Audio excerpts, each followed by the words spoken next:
कमरे के black board को 3 भाग में बांटकर बच्चों को पढ़ाने का ये वीडियो धनबाद से सामने आया है, जो सरकार के सरकारी स्कूलों की व्यवस्था की पोल खोल रहा है। झारखंड सरकार सरकारी स्कूलों में बेहतर शिक्षा देने के लाख दावे कर ले, लेकिन धरातल में इसकी सच्चाई बिल्कुल अलग है, बिल्कुल उलट है। यहाँ के सरकारी स्कूलों में पढ़ाई की व्यवस्था का अंदाजा आप इन तस्वीरों से लगा सकते हैं कि हालत कितनी दयनीय है। स्कूल में कक्षा ज्यादा है तो शिक्षक नहीं, और अगर शिक्षक है तो पढ़ाने के लिए कमरे नहीं।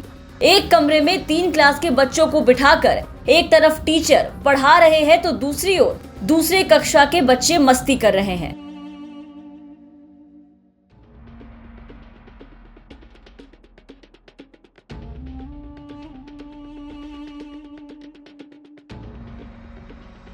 स्कूल में पढ़ाई के नाम पर, शिक्षा के नाम पर केवल खाना पूर्ति हो रही है। धनबाद के मध्य विद्यालय भटमुंडा में आज भी बच्चे जमीन पर बैठकर पढ़ाई करने को मजबूर है। इससे भी बड़ी बात है कि अधूरे कमरे में एक साथ 3-3 क्लास के बच्चों को पढ़ाई करवाई जा रही है। 5 कमरे वाले इस स्कूल में 1 से लेकर कक्षा 8 तक की पढ़ाई होती है, लेकिन कमरे मात्र 3 हैं। अब ऐसे में एक ही कमरे में क्लास 1 से लेकर 3 तक के बच्चों को पढ़ाया जा रहा है।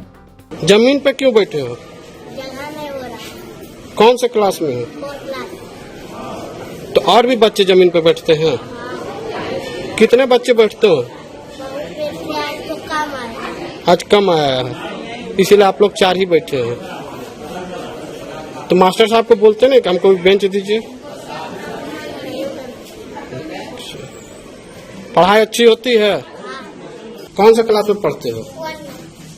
यहाँ और भी क्लास चलता है क्या इस कमरे में? कौन कौन क्लास चलता है? 2 और 3। एक ही कमरा में चलता है? एक ही कमरा में क्या चलता है? 3 क्लास चलता है। दिक्कत होती है पढ़ने में? कौन सा स्कूल है? मैडम, यहाँ देखा जा रहा है एक ही कमरे में 3 क्लास चल रहा है, कैसे मैनेज करते हैं? क्या लगता है बच्चे पढ़ पाते हैं?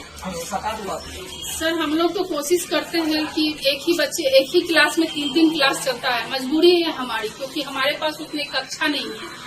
जो बच्चे को हमारा शिक्षा देना हमारा कर्तव्य है, और पूरे ईमानदारी के साथ हम लोग कोशिश तो करते हैं सर कि बच्चों को अच्छी उम्र शिक्षा मिले, मगर हमारी मजबूरी है कि हम बच्चों को एक क्लास में ही, एक कक्षे में 3-3 क्लास को बैठाना पड़ रहा है।